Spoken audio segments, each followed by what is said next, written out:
ಬಡವನೆಂದು ತಿಳಿದು ಅಪಮಾನ ಮಾಡಿದರು. ಮರುದಿನ ರಹಸ್ಯ ಬಯಲಾಯಿತು. ಅವನೇ ಕಂಪನಿಯ ಮಾಲೀಕನಾಗಿದ್ದನು. ಆನಂತರ ಏನಾಯಿತು? ಬೆಳಿಗ್ಗೆ 9:30ರ ಸಮಯ. ಬೆಂಗಳೂರಿನ ಒಂದು ದೊಡ್ಡ ಆಫೀಸ್ನ ಮುಂದೆ ಐಷಾರಾಮಿ ಕಾರುಗಳ ಸಾಲು ನಿಂತಿತ್ತು. ಕಾರುಗಳ ಬಾಗಿಲು ತೆರೆಯುತ್ತಿದ್ದಂತೆ ಜನರು ಇಳಿಯುತ್ತಿದ್ದರು. ಅವರು ಸೂಟ್, ಟೈ ಮತ್ತು ಹೊಳೆಯುವ ಶೂಗಳನ್ನು ತೊಟ್ಟಿದ್ದರು. ಪ್ರತಿಯೊಬ್ಬರ ಮುಖದಲ್ಲೂ ವೇಗವಾಗಿ ಮುಂದುವರಿಯುವ ಮತ್ತು ಯಶಸ್ವಿಯಾಗುವ ತೀವ್ರ ಬಯಕೆ ಸ್ಪಷ್ಟವಾಗಿ ಕಾಣುತ್ತಿತ್ತು. ಅದೇ ಜನಸಂದಣಿಯಲ್ಲಿ ಒಬ್ಬ ಯುವಕ ಬಹಳ ಶಾಂತ ಹೆಜ್ಜೆಗಳಿಂದ ನಡೆದು ಆಫೀಸ್ನ ಮುಖ್ಯ ಗೇಟ್ ಕಡೆಗೆ ಸಾಗುತ್ತಿದ್ದ. ಅವನ ಹೆಗಲ ಮೇಲೆ ಹಳೆಯ ಬ್ಯಾಗ್ ನೇತಾಡುತ್ತಿತ್ತು. ಬಟ್ಟೆಗಳು ಸ್ವಲ್ಪ ಸುಕ್ಕುಗಟ್ಟಿದ್ದವು ಮತ್ತು ಶೂಗಳು ಹಲವು ವರ್ಷಗಳಿಂದ ನಡೆದುಕೊಂಡು ಬಂದಂತೆ ಸವೆದು ಹೋಗಿದ್ದವು. ಅವನ ಹೆಸರು ರಾಹುಲ್. ಯಾರೂ ಅವನ ಕಡೆಗೆ ಗಮನ ಕೊಡುತ್ತಿರಲಿಲ್ಲ, ಏಕೆಂದರೆ ಎಲ್ಲರ ದೃಷ್ಟಿಯಲ್ಲಿ ಅವನು ಒಬ್ಬ ಸಾಮಾನ್ಯ ಉದ್ಯೋಗಿಯಾಗಿದ್ದ. ಆದರೆ ವಾಸ್ತವದಲ್ಲಿ ರಾಹುಲ್ ಸಾಮಾನ್ಯನಾಗಿರಲಿಲ್ಲ. ಅವನು ಆ ಕಂಪನಿಯ ನಿಜವಾದ ವಾರಸುದಾರ ಮತ್ತು ಭವಿಷ್ಯದ ಮಾಲೀಕನಾಗಿದ್ದ. ವಿದೇಶದಲ್ಲಿ ಓದು ಮುಗಿಸಿ ಇತ್ತೀಚೆಗೆ ಭಾರತಕ್ಕೆ ಮರಳಿದ್ದ ಮತ್ತು ಒಂದು ದೊಡ್ಡ ಕಂಪನಿಯಲ್ಲಿ ಇಂಟರ್ನ್ಶಿಪ್ ಕೂಡ ಮಾಡಿದ್ದ. ಆದರೆ ಅವನು ತನ್ನ ಗುರುತನ್ನು ಮರೆಮಾಚಲು ನಿರ್ಧರಿಸಿದ್ದ. ಇದರಿಂದ ತಾನು ಕಂಪನಿಯ ಜವಾಬ್ದಾರಿ ತೆಗೆದುಕೊಳ್ಳಬೇಕಾದರೆ ಮೊದಲು ತನ್ನ ತಂಡ ಹೇಗಿದೆ, ಯಾರು ಪ್ರಾಮಾಣಿಕರು, ಯಾರು ಹೊಗಳು ಭಟ್ಟರು ಮತ್ತು ಯಾರು ತಮ್ಮ ಸ್ಥಾನದ ಅಹಂಕಾರದಲ್ಲಿ ಮಾನವೀಯತೆಯನ್ನು ಮರೆಯುತ್ತಿದ್ದಾರೆ ಎಂದು ತಿಳಿಯಲು ಸಾಧ್ಯವಾಗುತ್ತದೆ. ಇದೇ ಉದ್ದೇಶದಿಂದ ಅವನು ಕಸಗುಡಿಸುವ ನೌಕರನ ವೇಷ ಧರಿಸಿದ. ಕೈಯಲ್ಲಿ ಪೊರಕೆ ಹಿಡಿದು ಸೊಂಟ ಬಾಗಿಸಿ ಆಫೀಸ್ ಒಳಗೆ ಪ್ರವೇಶಿಸಿದ. ಗೇಟ್ ದಾಟುತ್ತಿದ್ದಂತೆ ಅವನಿಗೆ ವೇಗದ ಹೆಜ್ಜೆಗಳ ಶಬ್ದ ಕೇಳಿಸಿತು. ಒಬ್ಬ ಮಹಿಳೆ ಹೈ ಹೀಲ್ಸ್ ಧರಿಸಿ ಅವನ ಕಡೆಗೆ ವೇಗವಾಗಿ ಬರುತ್ತಿದ್ದಳು. ಅವಳ ಹೆಸರು ಪ್ರೀತಿ ಮತ್ತು ಅವಳು ಕಂಪನಿ ಅಸಿಸ್ಟೆಂಟ್ ಮ್ಯಾನೇಜರ್ ಆಗಿದ್ದಳು. ಅವಳು ಕಠೋರ ಸ್ವಭಾವದವಳು ಮತ್ತು ತನ್ನ ಅಧೀನ ಉದ್ಯೋಗಿಗಳ ಮೇಲೆ ಕಟ್ಟುನಿಟ್ಟುತನ ತೋರುವುದಕ್ಕೆ ಹೆಸರುವಾಸಿಯಾಗಿದ್ದಳು.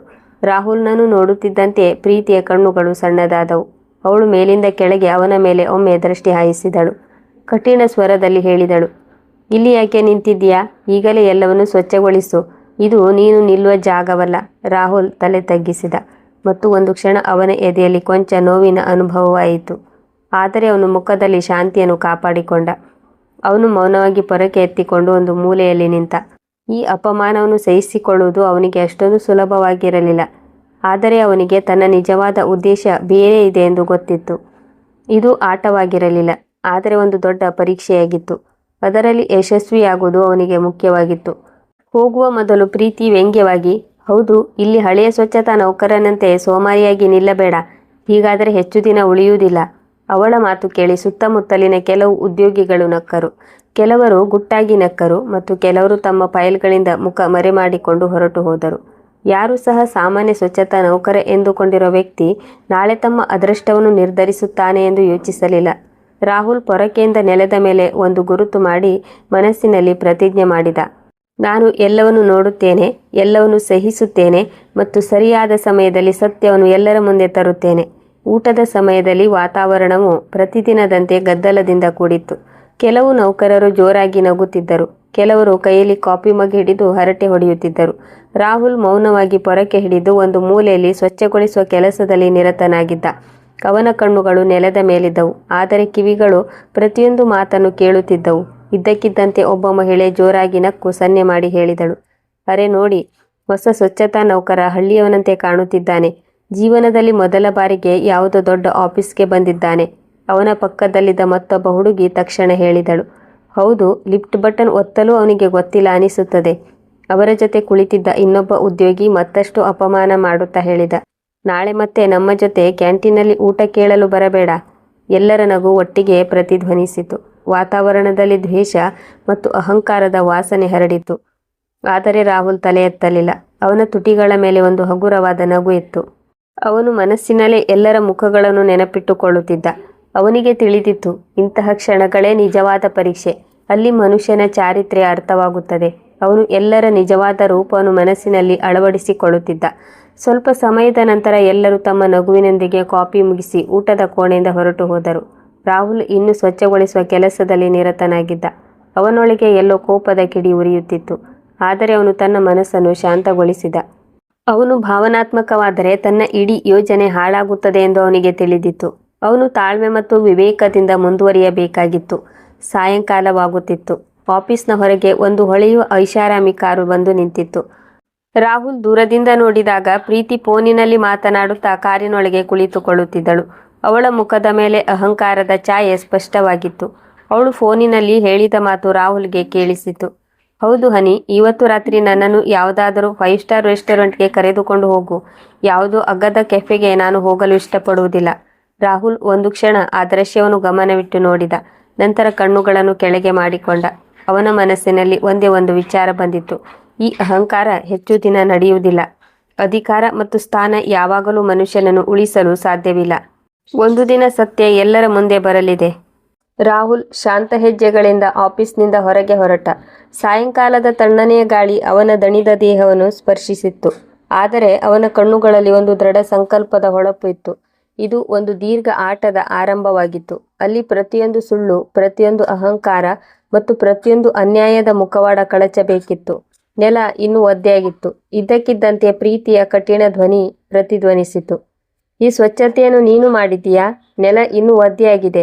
ಯಾರಾದರೂ ಜಾರಿ ಬಿದ್ದರೆ ಏನು? ನಿನಗೆ ಬುದ್ಧಿ ಇಲ್ಲವೇ? ರಾಹುಲ್ ತಲೆ ತಗ್ಗಿಸಿ ಮೌನವಾಗಿ ಮತ್ತೆ ನೆಲವನ್ನು ಸ್ವಚ್ಛಗೊಳಿಸಲು ಪ್ರಾರಂಭಿಸಿದ. ಸುತ್ತ ನಿಂತಿದ್ದ ಕೆಲವು ಉದ್ಯೋಗಿಗಳು ಒಬ್ಬರನ್ನೊಬ್ಬರು ನೋಡಲು ಪ್ರಾರಂಭಿಸಿದರು. ಕೆಲವೊಬ್ಬರ ಮನಸ್ಸಿನಲ್ಲಿ ಸ್ವಲ್ಪ ಸಹಾನುಭೂತಿ ಬಂದಿರಬಹುದು. ಆದರೆ ಯಾರೂ ಬಾಯಿ ತೆರೆಯುವ ಧೈರ್ಯ ಮಾಡಲಿಲ್ಲ. ಅವರಿಗೆ ತಿಳಿದಿತ್ತು, ಪ್ರೀತಿಯ ಮುಂದೆ ಮಾತನಾಡುವುದು ಎಂದರೆ ತಮ್ಮ ತೊಂದರೆಯನ್ನು ತಾವೇ ಕರೆಯುವುದೆಂದು. ಎಲ್ಲರೂ ಕಣ್ಣುಗಳನ್ನು ಬೇರೆಡೆಗೆ ತಿರುಗಿಸಿ ತಮ್ಮ ಕೆಲಸದಲ್ಲಿ ನಿರತರಾದರು. ಈ ದಿನಗಳಲ್ಲಿ ರಾಹುಲ್ಗೆ ಒಬ್ಬ ಹಳೆಯ ಸ್ವಚ್ಛತಾ ನೌಕರ ವಿಜಯನ ಪರಿಚಯವಾಯಿತು. ವಿಜಯ್ ಹಲವು ವರ್ಷಗಳಿಂದ ಕಂಪನಿಯಲ್ಲಿ ಕೆಲಸ ಮಾಡುತ್ತಿದ್ದ. ಅವನು ಒಬ್ಬ ಸಾಮಾನ್ಯ ಮತ್ತು ನೇರ ವ್ಯಕ್ತಿಯಾಗಿದ್ದ. ಕಡಿಮೆ ಮಾತನಾಡುತ್ತಿದ್ದ, ಆದರೆ ಅವನ ಮನಸ್ಸು ಬಹಳ ಶುದ್ಧವಾಗಿತ್ತು. ಅವನು ಯಾವಾಗಲೂ ಕಷ್ಟಪಟ್ಟು ಕೆಲಸ ಮಾಡುತ್ತಿದ್ದ ಮತ್ತು ಯಾರೊಂದಿಗೂ ಜಗಳವಾಡುತ್ತಿರಲಿಲ್ಲ. ನೌಕರರು ಆಗಾಗ ಅವನನ್ನು ಗೇಲಿ ಮಾಡುತ್ತಿದ್ದರು. ಕೆಲವರು ಅವನನ್ನು ಮುದುಕ, ಸ್ವಚ್ಛತಾ ನೌಕರ ಎಂದು ಕರೆಯುತ್ತಿದ್ದರು. ಕೆಲವರು ಅವನ ಬಟ್ಟೆಗಳ ಬಗ್ಗೆ ವ್ಯಂಗ್ಯವಾಡುತ್ತಿದ್ದರು. ಆದರೆ ವಿಜಯ್ ಎಂದಿಗೂ ಏನನ್ನೂ ಮನಸ್ಸಿನಲ್ಲಿ ಇಟ್ಟುಕೊಳ್ಳುತ್ತಿರಲಿಲ್ಲ. ರಾಹುಲ್ ವಿಜಯ್ನಲ್ಲಿ ಒಂದು ವಿಭಿನ್ನ ರೀತಿಯ ಹೊಳಪನ್ನು ಕಂಡ. ಅವನು ಅವನೊಂದಿಗೆ ಕೆಲಸ ಮಾಡುತ್ತಾ ಕೇಳಿದ, ಅಣ್ಣ, ನೀವು ಇಷ್ಟು ವರ್ಷಗಳಿಂದ ಇಲ್ಲಿದ್ದೀರಿ. ಜನರು ಈ ರೀತಿ ಅವಮಾನ ಮಾಡಿದಾಗ ನಿಮಗೆ ಬೇಸರವಾಗುವುದಿಲ್ಲವೇ? ವಿಜಯ್ ನಕ್ಕು ಹೇಳಿದ, ಗೌರವ ಮೇಲಿನಿಂದ ಸಿಗುತ್ತದೆ. ಇಂದು ಯಾರ್ಯಾರು ನಗುತ್ತಿದ್ದಾರೋ ನಾಳೆ ಮರೆತು ಹೋಗುತ್ತಾರೆ. ಆದರೆ ನಾವು ನಮ್ಮ ಕೆಲಸವನ್ನು ಪ್ರಾಮಾಣಿಕವಾಗಿ ಮಾಡಿದರೆ ಮನಸ್ಸು ಶಾಂತವಾಗಿರುತ್ತದೆ. ಈ ಮಾತುಗಳು ರಾಹುಲ್ನ ಮನಸ್ಸನ್ನು ತಟ್ಟಿದವು. ಅವನು ಈ ವ್ಯಕ್ತಿ ದೈಹಿಕವಾಗಿ ದುರ್ಬಲನಾಗಿ ಕಂಡರೂ ವಾಸ್ತವದಲ್ಲಿ ಎಲ್ಲರಿಗಿಂತ ಶಕ್ತಿಶಾಲಿ ಎಂದು ಅರಿತುಕೊಂಡ. ಊಟದ ಸಮಯದಲ್ಲಿ ವಿಜಯ್ ಆಗಾಗ ತನ್ನೆ ರೊಟ್ಟಿಯನ್ನು ಹಂಚುತ್ತಿದ್ದ. ಒಂದು ದಿನ ಅವನು ರಾಹುಲ್ಗೆ ಅರ್ಧ ರೊಟ್ಟಿ ಕೊಟ್ಟು ಹೇಳಿದ, ತಗೋ ಮಗ, ನೀನು ತಿನ್ನು. ನಾನು ಒಬ್ಬನೇ ಇದ್ದೇನೆ, ನನ್ನದು ನಡೆದು ಹೋಗುತ್ತದೆ. ನೀನು ಯುವಕ, ನಿನಗೆ ಹೆಚ್ಚು ಶಕ್ತಿ ಬೇಕು. ರಾಹುಲ್ನ ಕಣ್ಣುಗಳಲ್ಲಿ ನೀರು ತುಂಬಿತ್ತು. ಅವನು ಮನಸ್ಸಿನಲ್ಲೇ ಯೋಚಿಸಿದ, ಕಂಪನಿಯಲ್ಲಿ ಯಾರಿಗಾದರೂ ಮೊದಲು ನ್ಯಾಯ ಸಿಗಬೇಕಿದ್ದರೆ ಅದು ವಿಜಯ್ಗೆ. ಅವನು ವಿಜಯ್ನ ಚಾರಿತ್ರ್ಯದ ದೃಢತೆ ಮತ್ತು ಮನಸ್ಸಿನ ಕೋಮಲತೆಗೆ ಮಾರು ಹೋದ. ಅದೇ ಕ್ಷಣ ರಾಹುಲ್ ತನ್ನೊಂದಿಗೆ ತಾನೇ ಭರವಸೆ ನೀಡಿದ. ಅವನು ಒಂದು ದಿನ ವಿಜಯ್ಗೆ ಮಾತ್ರವಲ್ಲ, ಇಲ್ಲಿ ವರ್ಷಗಳಿಂದ ಅನ್ಯಾಯಕ್ಕೆ ಒಳಗಾದ ಪ್ರತಿಯೊಬ್ಬ ವ್ಯಕ್ತಿಯ ಹಕ್ಕನ್ನು ಮರಳಿಸುತ್ತೇನೆ. ಆದರೆ ಈಗ ಸಮಯ ಬಂದಿಲ್ಲ ಎಂದು ಅವನಿಗೆ ತಿಳಿದಿತ್ತು. ಅವನು ಇನ್ನೂ ಬಹಳಷ್ಟು ಸಹಿಸಬೇಕಿತ್ತು ಮತ್ತು ಸರಿಯಾದ ಅವಕಾಶಕ್ಕಾಗಿ ಕಾಯಬೇಕಿತ್ತು. ದಿನಗಳು ಕಳೆದವು ಮತ್ತು ರಾಹುಲ್ ಆಫೀಸ್ನ ಪ್ರತಿಯೊಂದು ಮೂಲೆಯಲ್ಲಿ ನಡೆಯುವ ಘಟನೆಗಳನ್ನು ಸೂಕ್ಷ್ಮವಾಗಿ ನೋಡಲು ಪ್ರಾರಂಭಿಸಿದ. ಒಂದು ದಿನ ಮಧ್ಯಾಹ್ನ ಕಂಪನಿಯ ಸಹಕಾರಿ ಸಂಘದ ಕೋಣೆಯಿಂದ ಸ್ವಲ್ಪ ಹಣ ಕಳುವಾಗಿದೆ ಎಂಬ ಸುದ್ದಿ ಬಂದಿತ್ತು. ಸುದ್ದಿ ಹರಡುತ್ತಿದ್ದಂತೆ ಆಫೀಸ್ನಲ್ಲಿ ಗದ್ದಲವಾಯಿತು. ಎಲ್ಲರೂ ತಮ್ಮ ಡೆಸ್ಕ್ ಬಿಟ್ಟು ಎದ್ದು ನಿಂತು ಚರ್ಚೆ ಮಾಡಲು ಪ್ರಾರಂಭಿಸಿದರು. ಯಾರೋ ಕಾಗದಗಳಲ್ಲಿ ತಪ್ಪಾಗಿರಬಹುದು ಎಂದು ಹೇಳಿದರೆ, ಯಾರೋ ಇದು ಖಂಡಿತವಾಗಿಯೂ ಯಾವುದೋ ಒಳಗಿನ ಉದ್ಯೋಗಿಯ ಕೆಲಸ ಎಂದು ಹೇಳುತ್ತಿದ್ದರು. ಇನ್ನೂ ಗದ್ದಲ ನಡೆಯುತ್ತಿತ್ತು. ಅಷ್ಟರಲ್ಲಿ ಪ್ರೀತಿ ವೇಗದ ಹೆಜ್ಜೆಗಳಿಂದ ಹಾಲ್ಗೆ ಪ್ರವೇಶಿಸಿದಳು. ಅವಳ ಕೈಯಲ್ಲಿ ಕೆಲವು ಕಾಗದಗಳಿದ್ದವು ಮತ್ತು ಮುಖ ಕೋಪದಿಂದ ಕೆಂಪಾಗಿತ್ತು.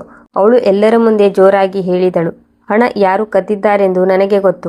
ಈ ಕೆಲಸ ಬೇರೆ ಯಾರದ್ದೂ ಅಲ್ಲ, ವಿಜಯ್ನದ್ದು. ಆ ಸಮಯದಲ್ಲಿ ನೀರಿನ ಗ್ಯಾಲನ್ ಹಿಡಿದು ಕೋಣೆಗೆ ಬಂದ ವಿಜಯ್ ಆಶ್ಚರ್ಯದಿಂದ ಪ್ರೀತಿಯ ಕಡೆಗೆ ನೋಡಿದ. ಅವನ ಧ್ವನಿ ನಡುಗಿತು. ಮೇಡಮ್, ನಾನು ಏನೂ ಮಾಡಿಲ್ಲ. ನಾನು ಕೇವಲ ನೀರು ಇಡಲು ಬಂದಿದ್ದೆ. ಹಣದ ಬಾಕ್ಸನ್ನು ಕೈಯಿಂದಲೂ ಮುಟ್ಟಿಲ್ಲ. ಆದರೆ ಪ್ರೀತಿ ಅವನ ಮಾತನ್ನು ಕೇಳಲಿಲ್ಲ ಮತ್ತು ಎಲ್ಲರ ಮುಂದೆ ಕಠಿಣ ಭಾಷೆಯಲ್ಲಿ ಅವನನ್ನು ನಿಂದಿಸಿದಳು. ಹೇಳಿದಳು, ನಿಲ್ಲಿಸು. ನಿಮ್ಮಂತಹ ಜನರೇ ಕಂಪನಿಯ ಕೆಟ್ಟ ಹೆಸರಿಗೆ ಕಾರಣರಾಗುತ್ತೀರಿ. ನಿನ್ನನ್ನು ಇಲ್ಲಿಂದ ತೆಗೆದು ಹಾಕಬೇಕು. ಸುತ್ತ ನಿಂತಿದ್ದ ಉದ್ಯೋಗಿಗಳು ಮೌನವಾಗಿದ್ದರು. ವಿಜಯ್ನ ಪರವಾಗಿ ಒಂದು ಶಬ್ದ ಹೇಳಲು ಯಾರೂ ಧೈರ್ಯ ಮಾಡಲಿಲ್ಲ. ಎಲ್ಲರಿಗೂ ತಿಳಿದಿತ್ತು, ಪ್ರೀತಿಯು ದೊಡ್ಡ ಅಧಿಕಾರಿಗಳೊಂದಿಗೆ ಉತ್ತಮ ಸಂಬಂಧ ಹೊಂದಿದ್ದಾಳೆ ಮತ್ತು ಅವಳೊಂದಿಗೆ ಜಗಳವಾಡುವುದು ಎಂದರೆ ತಮ್ಮ ನೌಕರಿಯನ್ನು ಅಪಾಯಕ್ಕೆ ಸಿಲುಕಿಸುವುದೆಂದರ್ಥ. ಮಾನವ ಸಂಪನ್ಮೂಲ ವಿಭಾಗಕ್ಕೆ ತಕ್ಷಣವೇ ಮಾಹಿತಿ ನೀಡಲಾಯಿತು ಮತ್ತು ಅವರು ವಿಜಯ್ಗೆ ಕಠಿಣ ಎಚ್ಚರಿಕೆ ನೀಡಿದರು. ವಿಜಯ್ನ ಮುಖ ಕಳೆಗುಂದಿತ್ತು. ಅವನು ಮೌನವಾಗಿ ತಲೆ ತಗ್ಗಿಸಿ ಕೋಣೆಯಿಂದ ಹೊರಟು ಹೋದ. ರಾಹುಲ್ ದೂರದಿಂದ ಈ ದೃಶ್ಯವನ್ನು ನೋಡಿದ. ಅವನ ಮನಸ್ಸು ಮುರಿಯಿತು. ವಿಜಯ್ ನಿರಪರಾಧಿ ಎಂದು ಅವನಿಗೆ ತಿಳಿದಿತ್ತು. ಆದರೆ ಎಲ್ಲರೂ ಕೇವಲ ಕಣ್ಣು ತಿರುಗಿಸಿಕೊಂಡರು. ರಾತ್ರಿ ಆಫೀಸ್ ಖಾಲಿಯಾದಾಗ ರಾಹುಲ್ ಮೌನವಾಗಿ ಸೆಕ್ಯೂರಿಟಿ ರೂಮ್ಗೆ ಹೋದ. ಅಲ್ಲಿ ಕಂಪ್ಯೂಟರ್ನಲ್ಲಿ ಕೋಣೆಯ ಕ್ಯಾಮೆರಾ ರೆಕಾರ್ಡಿಂಗ್ ತೆರೆದ. ಸ್ಕ್ರೀನ್ ಮೇಲೆ ಸ್ಪಷ್ಟವಾಗಿ ಕಂಡಿತ್ತು. ವಿಜಯ್ ಕೋಣೆಗೆ ಬಂದು ಗ್ಯಾಲನ್ ಇಟ್ಟು ತಕ್ಷಣ ಹೊರಟು ಹೋದ. ಅವನು ಹಣದ ಬಾಕ್ಸ್ ಅನ್ನು ಮುಟ್ಟಲೂ ಇಲ್ಲ. ಇದನ್ನು ನೋಡಿ ರಾಹುಲ್ ಸಮಾಧಾನದ ನಿಟ್ಟುಸಿರು ಬಿಟ್ಟ. ಆದರೆ ಅದೇ ಸಮಯದಲ್ಲಿ ಅವನ ಮನಸ್ಸಿನಲ್ಲಿ ಕೋಪದ ಬೆಂಕಿ ಹೊತ್ತಿಕೊಂಡಿತ್ತು.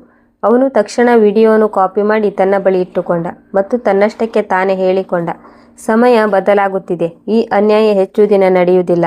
ಈ ರಾತ್ರಿ ರಾಹುಲ್ಗೆ ಬಹಳ ಮುಖ್ಯವಾಗಿತ್ತು. ಅವನು ನಿರ್ಧರಿಸಿದ, ಇನ್ನು ಮುಂದೆ ಕೇವಲ ವೀಕ್ಷಕನಾಗಿರುವುದಿಲ್ಲ, ಆದರೆ ಬಹಳ ಬೇಗನೆ ಈ ವ್ಯವಸ್ಥೆಯನ್ನು ಮುರಿಯುತ್ತೇನೆ.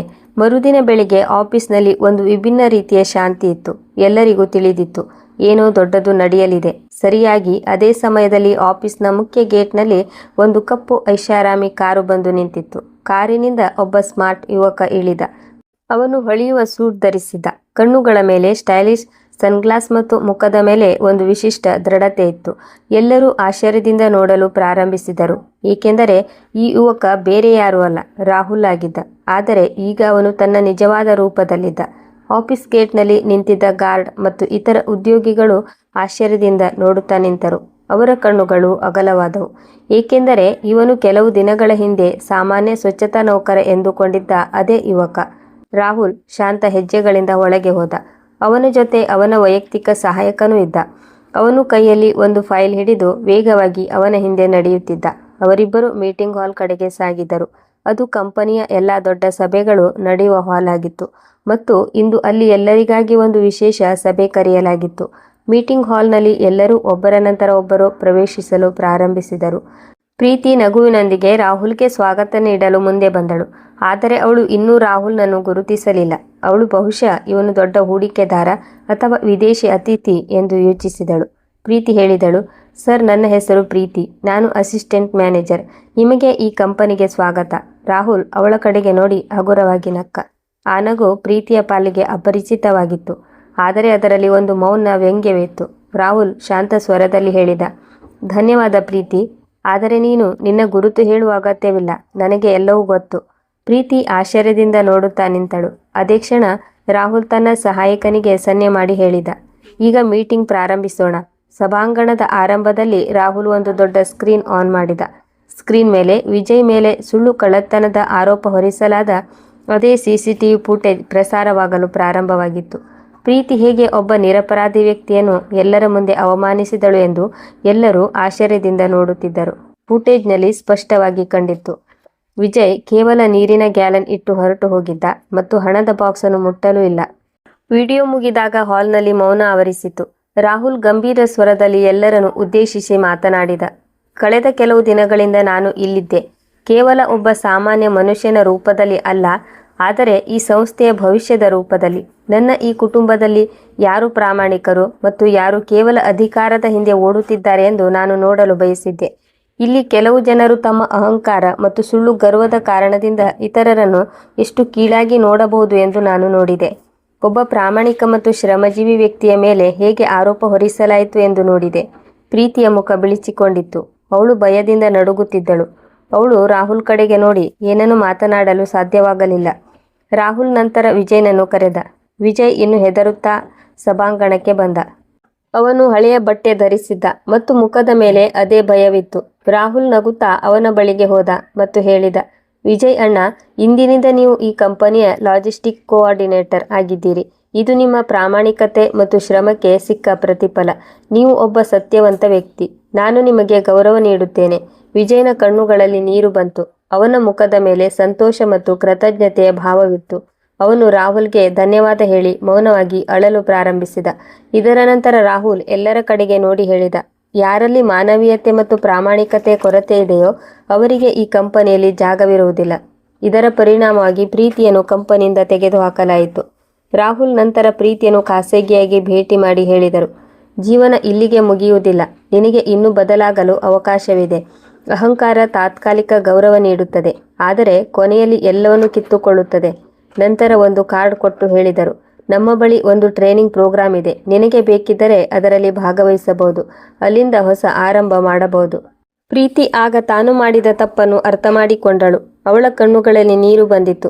ಅವಳು ತಲೆ ತಗ್ಗಿಸಿ ರಾಹುಲ್ಗೆ ಧನ್ಯವಾದ ಹೇಳಿ ಹೊರಟು ಹೋದಳು.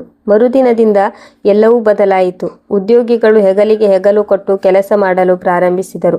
ಮನುಷ್ಯನ ನಿಜವಾದ ಗುರುತು ಅವನ ಸ್ಥಾನ, ಹಣ ಅಥವಾ ಬಟ್ಟೆಗಳಿಂದಲ್ಲ, ಆದರೆ ಅವನ ಚಾರಿತ್ರ್ಯ ಮತ್ತು ಮಾನವೀಯತೆಯಿಂದ ಎಂದು ಅವರು ಅರ್ಥ ಮಾಡಿಕೊಂಡರು.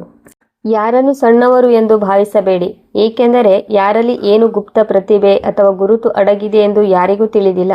ಕತೆ ಇಷ್ಟವಾಗಿದ್ದರೆ ಲೈಕ್ ಮಾಡಿ, ನಮ್ಮ ಚಾನಲ್ಗೆ ಸಬ್ಸ್ಕ್ರೈಬ್ ಮಾಡಲು ಮರೆಯಬೇಡಿ. ಮುಂದಿನ ಕಥೆಯೊಂದಿಗೆ ಮತ್ತೆ ಭೇಟಿಯಾಗೋಣ. ಕತೆ ಕೇಳಿದ್ದಕ್ಕೆ ಧನ್ಯವಾದಗಳು.